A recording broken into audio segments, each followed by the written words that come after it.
Okay, so we have a new episode of Legends and Leaders, and today it's great to have Oscar here. Oscar, you're somebody that led a really important, airline and really took it to a different place. I think that a lot of people now use United because of the foundation that you've put into the company. It's a company that has remained a major airline in a business that's very difficult to be able to maintain a competitive lead in. And you were the first Latino CEO of a major airline, so I think that was something that showed a lot of people they could be like you and get into a position like that, and you came from a whole different background. One of 10 children. You had quite the journey to get up there. So I'm excited to have you and to get into your story. Well, thank you for that kind and broad introduction of all those many things. But above all else, I am a father, a husband, and I think a pretty just normal person that loves to do a lot of fun things. So I really enjoy doing these things because, you know, the question around how you get to where you are and all that always comes up, and I do have a roundabout way of getting there. But thank you for letting me join your podcast. So looking Yeah. forward to it. Awesome to have you here. So, how did your interest in being somebody who would be a business leader happen? How did this passion of yours for the airline space occur? I mean, you were kind of, I think, at Pepsi and in a different area, and then you were doing something with with trains, and you were in a couple of different areas before. And like, how did you kind of think about setting this foundation to get to a major leadership role that you had Yeah, initially? you forgot AT&T along the way there. I like to refer to it as to myself as the guy that couldn't hold a job. Um, no, it's my journey starts way back when I was born in a different country, raised by my maternal grandmother, and as you know, the immigrant story tends to tell time and time again, when I finally arrived here, I didn't have a lot of luxuries or options. My father was a union meat cutter. My mom was a stay-at-home mom. But for good fortune here and there, I have a high school counselor who caught me in the hallway and said, "Where are you thinking of going to college?" And I said, "What's a college?" Because again, the background, it's like, and I tell that story a lot because we get caught up in the political angles of DEI and all that sorts of things. There are a lot of really capable humans in our country that literally do not have the understanding of the options that could be available to them. And I'm that perfect example. But for that, Mrs. Duckworth was my high school counselor. I would have graduated from high school, went into my dad's business, I guess, and got married, had kids, and lived happily ever after. But instead, I'm sitting here talking to the great Ben on a podcast many years later. And so, that the concept of inclusion is one where you see the potential good in someone and then you help them along. I mean, she helped me apply for colleges is what she ended up doing. And that's how I got to college. And once you're in college, which again, I had no clue what I was doing there, you start feeling and seeing your way around and you're seeing, oh, I got to pick a major and what do I want to do? Do I want to be a lawyer, a doctor? And, ended up in the business side of things. And then, of course, you have to get a job. And okay, I'll get a job. So I was in finance. So I started in finance and it just, one of these things lead to another. I don't know that I'm incredibly smarter than anyone else, but I think I do work a little harder. I did at the time, but I also had this incredible just joy of like, oh my God, I can't believe they pay me to come to the office and do this kind of stuff and that I'm doing, and it was enjoyable, and I met a lot of people, and along the way, I learned how to lead, in essence, how to work with others, how to collaborate, how to give people credit, how to be nice. It's just all the things that are human, and to me, as an immigrant, as a Latino, the concept of familia or family is just something that comes naturally. So I just applied that in my regular life, um, and it's interesting because I wasn't thinking about it and having good success, but then I started thinking about my career, and then I got stiffer, and I started to get real serious in my voice, and everything was calculated, and I always had an agenda, and I saw people react to that in a negative fashion because it's like, ugh, what happened to this guy? We can't trust him, and it took some unfortunate moments in my life, the passing of my mother in particular, for me to realize like, holy crap, life is A, short, B, you got to live it fully, and B, trying to be someone you're not is just the stupidest thing you could possibly do. And, I always talk about that because it's not an old guy telling young people what to do. It's like it's a fact of life and an experience born out of my own personal development where I became or tried to become this person that everybody else wanted me to be. And when I got off that train and got back on just being Oscar, you realize that you had a lot more pull, a lot more energy, a lot more people trusted you. And importantly, my career, as good as it was going, really came on an even more steeper trajectory. And it was the concept of involving others in their work. And so to your question, that led to one job and then to another job and then to people calling me to another thing. And next thing you know, someone's asking me to be, a C-suite person. And then I'm doing that job in a broader fashion. And then all of a sudden people are calling and said, would you like to be the CEO? And you're like, holy God, how did all this happen? Kind of thing. And it happens with, just some wonderful humans along the way. I have many stories, as we were talking earlier. I wrote a book and I try to give credit to all of the folks that I've met in my life. There's a great a poem by Ulysses that talks about, it's a long passage, but it basically says, I am parts of all that I've met. And that so applies to me because who I am and what I've done and how I've done it, I can name, more than a handful of folks along the way that, either directly or inadvertently had a really big sort of change in my philosophy, my psyche about how to conduct myself, how to conduct myself with others. And one thing led to another. And then all of a sudden, I'm running major corporations and having good success at Yeah. You think that because you were the oldest of 10 children, you figured out how to lead from a young age? it. There's a lot that's written about that, but I kiddingly say, while I'm technically the oldest of my family, at a point in time in my life, I had a medical condition that required a heart transplant, and Mm, so my heart is technically, well, is younger than my demographic age, and importantly, younger than all my siblings. So I'm hashtag youngest child in my family, as I like to refer myself. But no, I think being the oldest and being the first to go through issues, your parents, it's the first thing they're going through, your development. There's no one to lead the way necessarily. And so I think there's some level of credibility or some level of truth to the fact that indeed being the oldest has some benefit. But, you know, um, it also depends on who you are and the parents and the people around you, as I mentioned before. yeah. I mean, you had so many different roles beforehand and various different areas. I mean, you got to you learn different skills through each one of them, of course. But you were like keeping trains running. I mean, that's very different from leading an airline. Like, how did these skills kind of transfer over? Over the years, especially when I was talking to somebody, as I was transitioning from one role to another, Yeah. they would say things like, "Well, in your experience, what makes you capable of doing this job?" So I learned to craft all these wonderful spin stories about, well, Coca-Cola is a distribution business, and we have many people, and so telecommunications is technically a distribution business where and you made stuff like that up.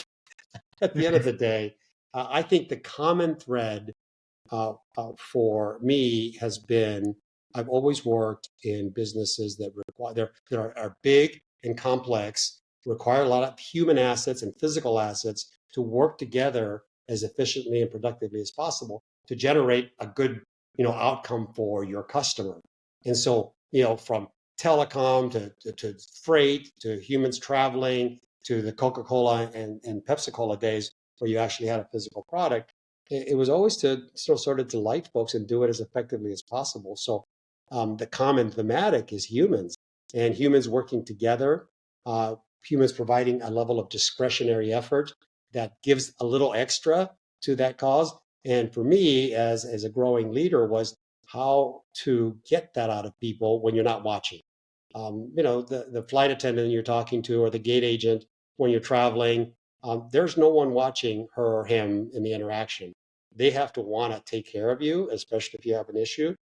And how do you create that in someone? And I think that's one of the key difficult things in leadership that I talk a lot about how to generate that discretionary effort that creates a human to want to do the right things. And it's simple human things like making people feel like they're part of the journey, no matter what level they are. I think the turnaround at United, that we talk about this a lot, you have 100,000 people all over the world. I mean, there's just, and we were broken. And how to get fixed? After we had 8 CEOs in the previous 10 years before me. So, if you're a frontline person, if some new guy shows up, it's like, dude, yeah, I've heard this crap before. Like, go away. And so, how do you create enough trust? And I've learned that trust travels at the speed of transparency. And transparency is something as a human, we should all do more, right? If you're yourself, you know the people that you know and love and trust. One of the reasons you know and love them and trust them is like, I don't have to worry about her or him. And when I ask them a question, they're not putting on airs. They're just who they are. And that's what I love about them, as opposed to the folks that, it's always so hard to extract something, or, you don't ever know where they're coming from. I think in the workplace, especially the businesses that I've done that have a lot of, sort of, we call them essential or frontline or whatever terminology we use. I just call them human beings that are helping me do the job that we're supposed to do. And so the thread to your question was an ability to manage and gain trust from those folks so that they listen to the things that we're trying to do, and they actually deploy the actions that you're trying to do, because we think of ourselves as so strategic and smart and creating these wonderful visions of the future. You have to understand that the people that work for you, it's just like my dad, right? You go to work, you do your job, and you go home. And if I do that regularly enough, I feel good. I take care of my family. I'm happy. If you don't allow me to do that, then I'm pissed. So when you come and tell me to do something different, I'm going to have a different viewpoint there. So how do you generate that kind of enthusiasm? And again, my term for it is discretionary effort, because we all have that in us, right? Do I give that extra bit? Not for this company, not for that dude, or absolutely for this company and for that person. And that's that level of for me, leadership that's been required in the businesses that I've been able to be. I mean, just kind of going off that. I mean, you made this decision like you wanted to meet like as many employees as you could when you got to United in a CEO position. You're like, I want to try to meet all these people, connect with them. What made you decide to take that on as an initiative that you're going to spend a considerable amount of time on? And was it actually worthwhile for you? It was 1 billion% worthwhile. Let me just start with that. And the instinct to do that was, born out of my background in history for sure. I'm just a naturally connected person, but I had learned that when I took over as the COO of the railroad company where I was CFO. Part of this transparency thing is like, I don't know what you do, then tell me what you do. And I don't need people that you work for 3 levels up to tell me what you do and how you do it. I was like, well, why don't I go talk to him directly? And it sounds stupid simple, but it is amazing what you learn from the people that actually do the job. Because people say, well, they're just front level people. They don't really understand. Well, I understand a whole lot of things. It's like, when you're throwing bags, our luggage, it's an actual term we use, although we do actually throw your bags. So try not to check in your $10,000 pieces of luggage. I don't get that. But so the instinct was in a company like United that was broken and had been broken for some time, and everybody had ideas. The investment community, certainly our customers, all the strategists and consultants, and all my leadership team. Everyone had wonderful sort of ideas of what needed to be fixed, and there were many and varied things that had to. I have found in turnarounds, which we had, finding the right first thing to start with the journey is a really critical thing, because you can start too high up the line and then you've forgotten the real root. So how do you figure out that real root cause? Well, why don't we go ask the people? I mean, I had a famous call where they asked me, what are you going to do first? And I said, I don't know yet, but I'm going to take the next X amount of time and go talk to the people that have experienced sort of the decline of the friendly skies under different leadership. And, what do you hope to gain from them? Or it's like, I don't know. That's why I'm going to go find out. And what's funny is the answer didn't necessarily come from all those conversations, but the vehicle for moving forward came from that, again, building trust through transparency. Like, you go up to a person and you say, hey, Ben, how's it going? It's like, hey, you notice somebody's lanyard that, has the Dallas Cowboys on it. And I remember this is a true story. First guy I ever met doing that. I said, Cowboys. I was like, I hate the Cowboys. And so he kind of stops. And in 5 minutes, we had a conversation about him, his life, his children, his aspirations, what the company has done for him. And then only after that interaction could I say, hey, so I'm kind of new around here, and I know things aren't going well. What do you think? And he's like, you really care what I think? It's like, yeah. And then he would tell me something. And then one person led to another person. And all of a sudden, across the company, even though I wasn't getting the answer, I was getting a lot of people sort of engaged in a very different style of leadership that they were experiencing from someone where it's like, no, the guy literally stopped in, we hung out, we talked about the Cowboys, and he asked me, and I told him, the boss or work rules or the systems or the tools, whatever it was. But what's interesting at the end of that conversation, back to the was it worthwhile? The takeaway that finally came through to me was while the issues were many and varied, the underlying thematic was we had lost the trust of our very own employees.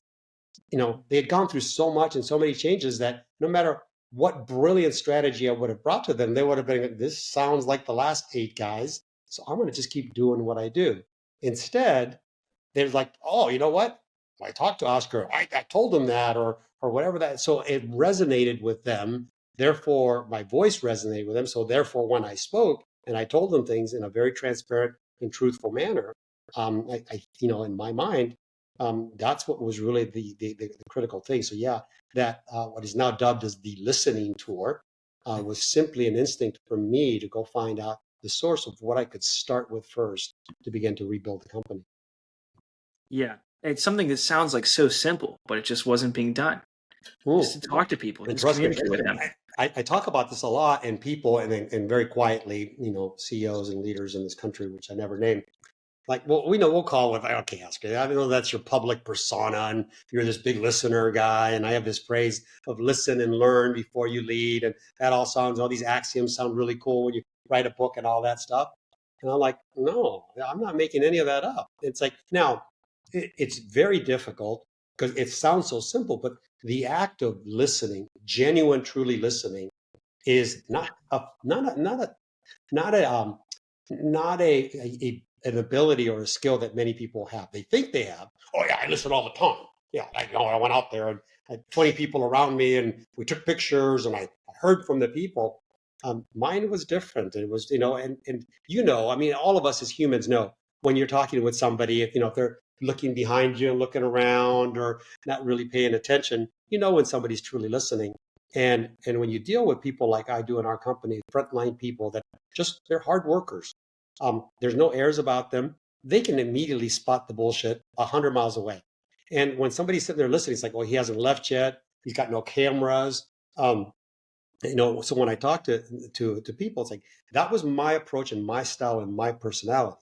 You have to figure out what your strength is and able to do that. Because if you're not someone that's affable and wants to communicate like that or can, then find a different way to do that. The trick is to get people to feel like they're listening. I was just talking to another tech company where they were going through some change, and they're having these listening tours.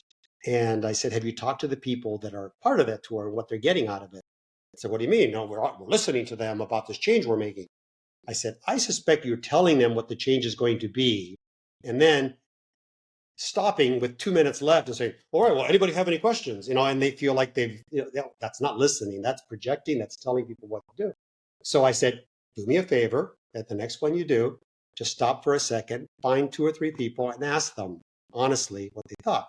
And the violent feedback that they got was like, these things are absolute expletive words, because you're calling me, you're wasting my time. You're telling me you're here to listen to my terms, but you don't allow me to listen. I know you don't care. And so at the end of the day, I didn't even hear what you said to begin with. So it's like a miss all the way around. And so, while it's simple to say, the concept of listening and then learning before you lead is an important phrase, because it does have to be in sequence. Because the learn part is, I think I heard this, Ben. Is this what I heard? It takes time. And it takes, again, a little transparency on your part. And that really builds the trust in my experience. Yeah, it definitely does work, and it sounds like it. Um, you know, how, how difficult is the airline business, Oscar? I mean, people talk about, we hear like craziest things in the news right now, of all these flights being delayed, this and that. Like, how difficult is it? Seems like one of the hardest businesses to be in. It's difficult, it's complicated, it's long-lived assets, global in nature, regulatory, labor, consumers, right? Customers. Oh my God. We fly 180 million people. to 80 different countries, and planes are in the air 24/7.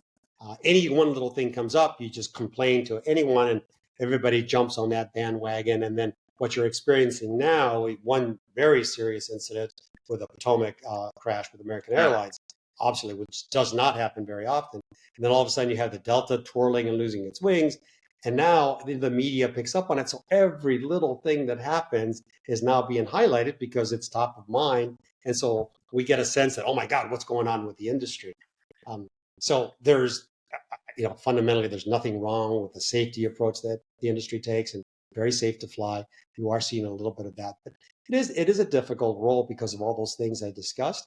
But it's, is it harder than others or not? I mean, I think everyone that leads a company, especially in today's world, it is quite difficult. You have so many different people, opinions and views, and social issues, political issues on top of that, that it makes it hard. And so what I advise that, right now we have a lot of uncertainty from an economic perspective, because whether it's tariffs, and none of this is political. This is just facts of life and marketplace. Uncertainty is, in my mind, the absolute biggest tax you can put on an economy, right? Because I don't know what to do next. I don't know what to expect. Do I not? Do I invest? And if there's a policy and a structure that has, in this particular case, tariffs as an example of here's what we're going to do and here's why we're going to do it, that reduces the uncertainty. It's still painful, but at least I think I know you have a path. Right now, these things are being done, and it feels like they're just being done like, I think I'm going to do this today, I'm going to do that tomorrow. That level of uncertainty is what you're seeing in markets. And from a leadership and a business leadership perspective in times like this, at least my advice is like, put your damn head down, do what you normally do as best as you can, take care of your people, take care of your customers. There's going to be blips, right? I mean, in the airline industry, the thing we didn't mention, price of fuel. Oh my God. I mean, Russia invades Ukraine a couple of years ago, price of fuel skyrockets. Our P&L for the year lost $1 billion in less than 30 minutes, right? In a forecast. So it's like $1 billion just poof, disappears. And so, you can react. And it's like, so what do you do? Well, markets are fluid. Things will go up and down. Let's keep doing what we do best and keep doing it. And then things will get more certain around you. And the people that come out of this will be people that don't overreact, react, and importantly, in a strategic way. Sometimes when markets are down, it's the right time to do things that you haven't been able to do before. And so you're bold. I mean, we did that in COVID. We kept our big wide bodies working and maintained, even though we couldn't fly people anywhere, because we knew this will pass. This COVID thing will pass. And once they do, we kind of had a sense that people are saving money. So we've opened up 14 new countries since COVID, and all profitable because no one else is flying them because they're still trying to get their planes back working. Now everybody's back. But for about 6 or 9 months, I mean, United just created some serious advantage because we were able to fly people. So there's a lot of energy and strategy involved, but at the same time, shit happens in markets, and you just gotta stay focused and go. But it is uncertain times right now, and it's difficult. But the airline, it never fails. Boy, it's just, people say, do you miss it? It's like, I don't miss all of that. I miss the people and I miss all of that. But at the same time, the people that work in there are just really hardworking, prideful people that really want to do the best thing for you. But, we don't control weather. We don't control air traffic controllers. We don't control geopolitical sort of, impacts. But they do the best they can. Yeah. Do you think that it's a problem that is it a positive or negative that there's kind of two companies making planes, Airbus, Boeing? Is that good for the industry? Is it bad for the industry? It Well, takes a lot of time it's to make a plane. as one who had a long-term sort of marriage with a MFN, a most favored nation clause with Boeing, and I think at my time we were probably close to 90% of our aircraft were from Boeing, and we had a pipeline of all our new aircraft of all the different classes, all coming from Boeing, the different versions of the MAX, which had its issues, the big wide bodies, all of that. We were scheduled out. We were taking some bold orders because we were doing better than others right off the recovery, so we're ready to go. And to your question, is it good or bad? Well, it's good when you have that situation and your aircraft manufacturer is like in there and working and doing the things for you. But when it crashes and burns, like unfortunately it did, then you have some issues. Then you have to catch up because, the other supplier has its books full, so everybody's had to scramble. The Yeah, is it good or bad? A duopoly is not great because of choice. And when things like this go wrong, it does impact the industry. But the barriers to entry to create another major sort of supplier that can ramp up. I mean, we have smaller ones out there, and they don't, they struggle. So whether it's good or bad is probably a moot point.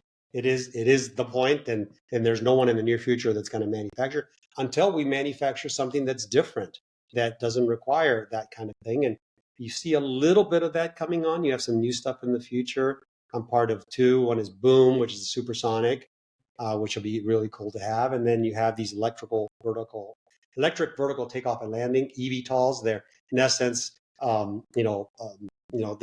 it's a transition aircraft that it's like an Osprey, right? It lifts off with rotors and then transitions, and it's electric and it can fly short distances and it can take a lot of cars off the road. And so you have a lot of new exciting developments that we haven't seen in this industry. But will there be another Boeing or Airbus anytime soon with that kind of volume? Not in my lifetime, and possibly not in yours. It's a big road, unless there's something completely. There's new products being developed all the time. You see pictures of them, but so we'll see. Excited about Boom. I think Boom has a lot of potential. Oh no, I mean it's so cool, and the people there have had some. It's never easy having startups like that. And Archer, the my eVTOL is had its ups and downs, but we're ready to go. We're ready to fly, and you know, you live in a place in Florida where if you need to go to Miami Airport to fly, you're like, oh my God, I'm going to leave tonight or tomorrow because I don't want to go through that. But imagine, in a big city, being able to get to the airport in 7 or 8 minutes.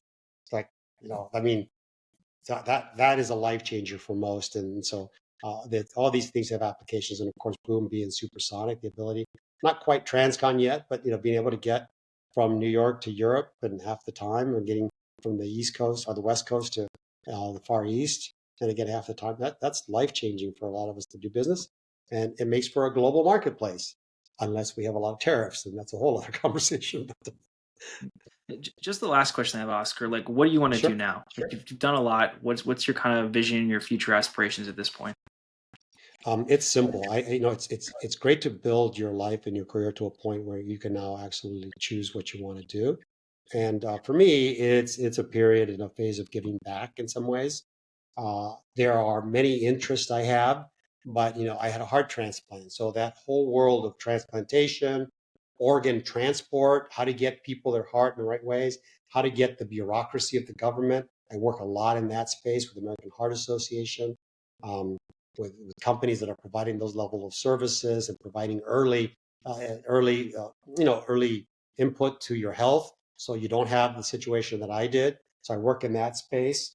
I mean, from an equality perspective, education is a big thing for me. So we do a lot of funding and fund a lot of scholarships and send people to school. And then, one thing I did that was interesting is, as a Latino, um, underrepresented minorities get very little private equity or venture capital money just because they're not experienced. Nobody knows who they are. It's an ecosystem that if you've done it before, it's easy to find the right people to get funding and all that. And so we started a venture fund that raised $100 million. And we are having some great success with funding these startup companies that have Latino or Latina founders, or percentage founders. And we're proving to the world that this cohort, this is not a DEI initiative. These are smart people with great products. They just don't know how to get money. Someone like me has enough connections with different people that I can call you. Hey, Ben, I got this thing. You trust me. And so let me look into it.